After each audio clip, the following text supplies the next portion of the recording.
आऊज़ बिल्लाहि मिनश्शैतानिर्रजीम बिस्मिल्लाहिर्रहमानिर्रहीम। शुरू अल्लाह के नाम से जो बड़ा मेहरबान और नहायत रहम वाला है। उम्मीद आप लोग खैरियत से होंगे और इस वीडियो में इंजीनियर फैसल आपसे मुखातिब है।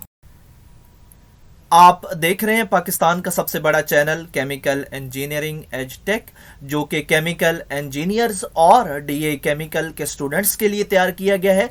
इस चैनल में केमिकल इंजीनियरिंग के मुख्तलिफ सब्जेक्ट्स जिसमें industrial chemical process, industrial stoichiometry, chemical engineering, organic chemistry, mathematics, engineering informatic topics के अलावा इंडस्ट्रियल इंटरव्यूज़ के लिए शॉर्ट क्वेश्चन आंसर के लेक्चर्स भी शामिल हैं।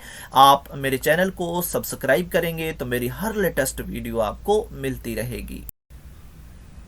हमारी आज की वीडियो का टॉपिक डीए फर्स्ट ईयर की मैथमेटिक्स एक्सरसाइज 2.1 क्वेश्चन नंबर 1 का पार्ट 3 है। और यहाँ पे हमें एक अरिथमेटिक प्रोग्रेशन या अरिथमेटिक सीक्वेंस दी गई है और हमने इस सीक्वेंस की जो 20th टर्म है वो मालूम करनी है। तो उसके लिए हम फार्मूला यूज़ करेंगे A N is equal to A plus N मनफी 1 और बाहर डी। और इस फार्मूले के हिसाब से ही हम इस सीक्वेंस में से डाटा एक्सट्रैक्ट करेंगे। तो जो ए होता है ये फर्स्ट टर्म होती है, फर्स्ट टर्म यहाँ पे 1/6 है तो हमने लिख दी। जो डी होता है वो सेकंड नेगेटिव फर्स्ट टर्म होता है तो वहाँ पे हमने 1/4 नेगेटिव 1/6 लिखा। एलसीएम लेना पड़ेगा, एलसीएम ले लिया और हमें मिला 1/12। ये है हमारा डी।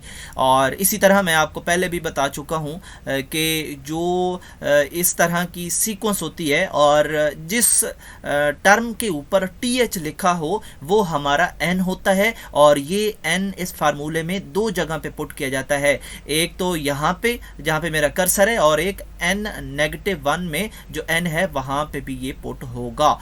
तो अब हमने इन वैल्यूज़ को इनके अंदर फिट करना है और देखते हैं कैसे फिट होती हैं। ए की जगह यानी A1 लिख दें आप, फर्स्ट टर्म है तो वो 1/6 है, हमने लिख दिया। फिर जो है हमें मिलेगा 19D इसलिए मिलेगा जो n है हमारे पास वो है 20 और 20 में से एक गया तो हमारे पास 19 बचा, 19।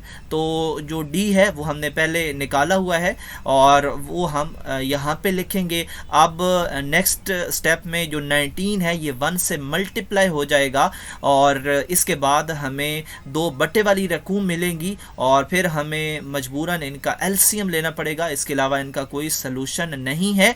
12 इनका एलसीएम आएगा और फिर हम इन दोनों को बारी बारी इस पर डिवाइड करके जो भी रिज़ल्ट आएगा ऊपर से मल्टीप्लाई करते जाएंगे तो हम इसका आंसर है वो हासिल कर लेंगे। और इस आंसर को हम मज़ीद अगर सिंपलीफाई कर सकते हैं तो हम करेंगे और हम हासिल करेंगे 7/4 और यही हमारा आंसर है।